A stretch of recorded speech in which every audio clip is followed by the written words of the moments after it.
Super Mario Maker 2, so here we have the next 3 levels, and as I started playing this game even more, I realized I'm gonna have to do more than 3 levels per video.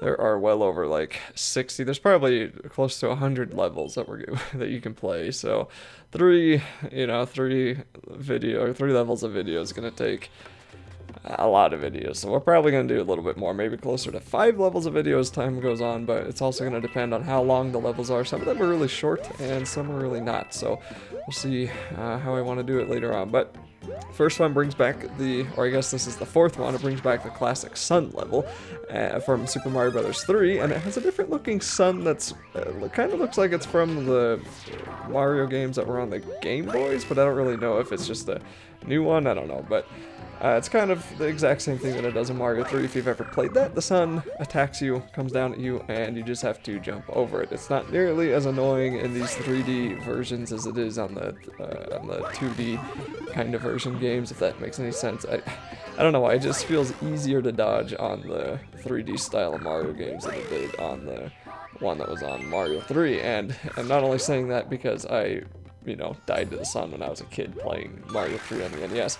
I'm saying that because I play Mario 3 pretty frequently to this day, and that sun is still annoying on the levels where it exists.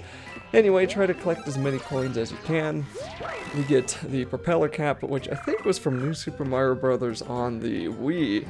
And it's pretty cool, it's a pretty useful thing, so it can take you up and down and dodge you over the various hazards, but, we're pretty much going to be near the end, and pretty straightforward level. We get almost 100 coins doing that. I probably could have gotten 100 coins if I'd gotten all of those blocks that I missed at the end there, so that's kind of a nice level.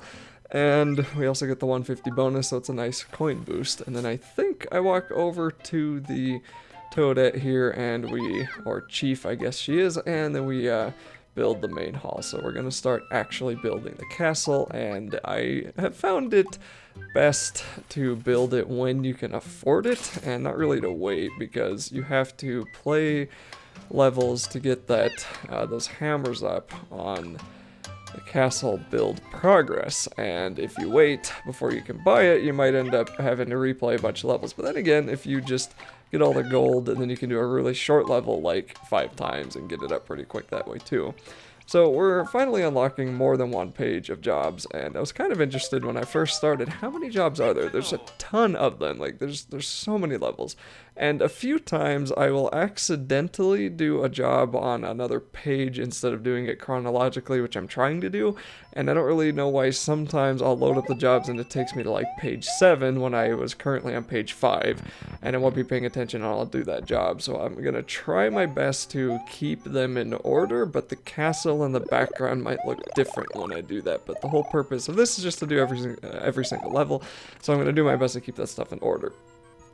Anyway, we have the Boo Castle here, and this is actually the main bulk of this level, honestly, because it took me a little bit to figure out, and that is usually the case with most Boo Castles. I have played...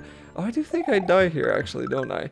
Whoops, usually I cut out deaths, but yep, I did die there. But anyway, I have played Mario World on the Super NES many, many times, and there's still a couple of Boo Castles there that I just do not... I'm not good at. I guess, I don't know why I keep calling them castles or haunted houses, but anyway, it's just hard to remember where the heck everything is. Now, luckily in this game, I don't know if this stuff was made by Nintendo. It feels like it was, because when you look at the names, a lot of it seems like a joke, where it'll say...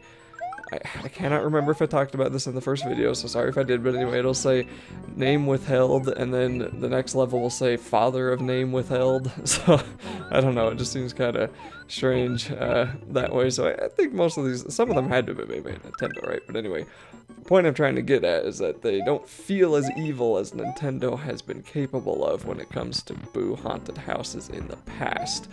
And the other thing with the names is when you're online, you can only have 10 characters when you're making levels online. And that means if I wanted to type in Mario Dragon, it is 11 characters. So I had to type in Mario Dragon without the O in the word dragon. So it's still Mario Dragon, but I don't know, man. It could have been 15 minimum, right? Anyway, the point is, Father of Name Withheld is a lot longer than 15, so I'm just saying that it kind of feels like it could be a Nintendo thing. Anyway, there's going to be a lot of coins here, and again, this isn't a bad level to get coins, and it's also going to show off a couple of the different stage effects that people are going to torture you with when you play online. Although having played a couple of online courses, I think I've played 20 online player-made courses so far, and I haven't played one that I couldn't beat yet. And I just went to popular and hot and just sorted by, you know, top played and just played that stuff. So that's probably why I haven't really dished out looking for the really hard levels yet. I will be doing that soon enough, but my experience with the first Mario Maker was that it took a pretty long time for really hard levels to start showing up, and once they finally did show up, it was always one or two ridiculously difficult levels that nobody could beat. I mean, it had a couple thousand attempts because they were famous thanks to the streamer that made them or the YouTuber or whoever, and maybe like 2 or 3 people actually succeeded, and it was just that streamer or YouTuber were really dang good. Now, that being said, I'm sure if I really asked, people would send me stupidly hard levels, and they'd be a lot of fun to try, but I'm not really sure I want to just show off how bad I am at this game, really. Okay, so, once we're past that room, we're going to get into a similar room here, and we need Yoshi just a few places, not really, though. I've already kind of played that stuff, and I don't really know why that door is there. That door just kind of takes you up, and it takes you up to that other platform, which you can jump onto. But anyway, I went down the pipe again, because I thought maybe this warped me to another part of the castle, but nope, it's just the end. Grab the final gate, and of course if you manage to go through that gate when the bar is at the top, you get 10 coins, and anywhere else it's like 5 or 1 or 3 coins, something, you know, less than 10. But they all add up eventually, so it is useful to get coins. I always wonder how many coins I'd have if I didn't miss all of those 10 coins that I bypass. Okay, so we're going to be doing the 6th level now, I think, and this is the first 3-star level, so the level difficulties really are just kind of scattered in there, anywhere from 1 to 3 to 4 stars, depending on the page, you know. And this one is underground, coin collecting, and this one took me, I think, 6 tries to get, so this one was so far the hardest level I've played in this game. No other level has taken me 6 lives to beat yet. So this is, maybe it took me, let me think, 5, 3, it might have taken me 8 tries actually, because I got a game over once, so, because I'm at 2 lives now, so maybe it actually took me 8 tries. So either way, to me, this was the hardest level so far, and it's because we have pretty much 1 life, no checkpoints, and we have to collect 30 coins in each of these 4 areas, and they're all going to be these square areas like this with a couple of enemies, and we will never be able to find a mushroom. Maybe there's a mushroom somewhere, but I couldn't find one.